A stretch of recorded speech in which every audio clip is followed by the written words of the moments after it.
Seperti inilah kondisi kerusakan jalan menuju 4 desa terpencil di Kecamatan Bangkunat, Kabupaten Pesisir Barat Lampung.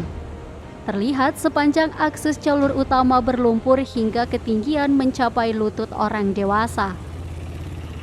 Menurut masyarakat, kedalaman lumpur di jalan bisa mencapai dada orang dewasa bila musim penghujan tiba.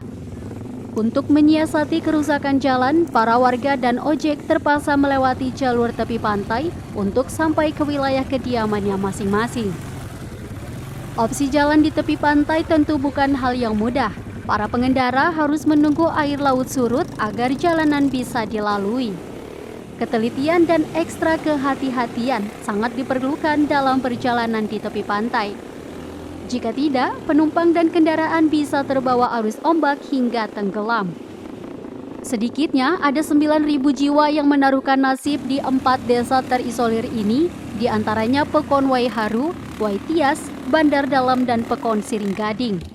Sesuai dengan kontur wilayahnya yang berada di pedalaman, mayoritas masyarakat setempat berprofesi sebagai petani.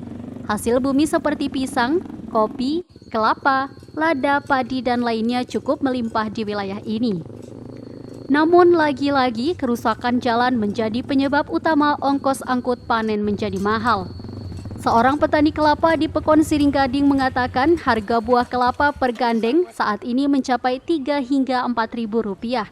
Sementara ongkos angkut per gandeng dibanderol 2 hingga 3.000 rupiah sesuai baik buruknya cuaca. Untuk menyiasati ongkos angkut yang tinggi, ia terpaksa harus mengolah buah kelapa untuk menjadi kopra atau bahan mentah minyak goreng agar mendapat upah yang maksimal. Jual di pasar itu 7.000, 8.000 per gandeng, satu gandengnya. Ongkos aja udah 3.000? Ya. Nah, kalau buat kopra? Kalau buat kopra kan ini 4 biji nih udah dapat sekilo 8.000. 4 biji udah dapat sekilo ya? Sekilonya 8.000 kopra? Kalau ongkosnya 2.000, jatuhnya kan 6.000. Oh, dia ongkosnya per kilo, Bu, ya? Per kilo. Harapan saya kalau bisa ya ini pemimpin-pemimpin kita ya setidaknya melihatlah kondisi jalan transportasinya ini yang diutamakan untuk saya. Di lain pihak, warga yang berprofesi sebagai ojek di 4 desa setempat mengaku membutuhkan waktu 2 hingga 3 jam perjalanan dari desa ke pasar tradisional Waiheni jika cuaca terang. Jika musim penghujan tiba, para ojek bisa menembus perjalanan hingga 2 hari lamanya.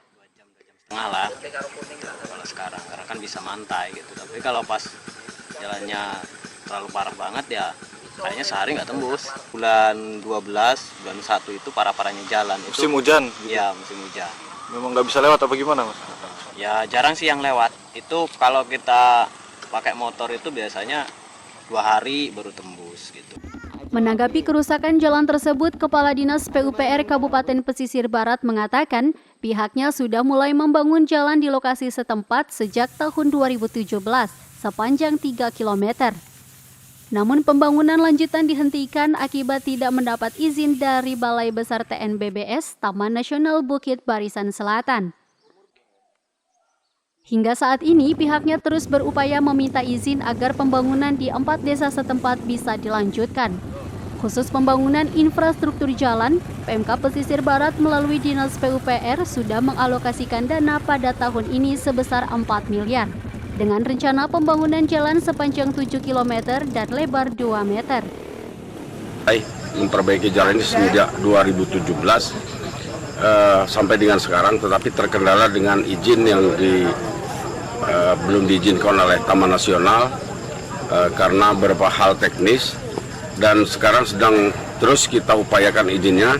Kemarin telah kita dapatkan izin dari Direktorat Jenderal Kehutanan, dan ini telah juga kita akan sepakati dengan Taman Nasional perjanjian kerjasamanya. Mudah-mudahan di tahun ini lanjutan pembangunan jalan ini bisa kita teruskan. Pemkab dan ribuan masyarakat berharap Balai Besar TNBBS mempunyai belas kasihan agar mengeluarkan izin untuk pembangunan di 4 desa terpencil. Dengan pembangunan yang maksimal, secara otomatis perekonomian masyarakat bisa lebih sejahtera. Dari Pesisir Barat, Ferry dan Eki, Saburai TV melaporkan.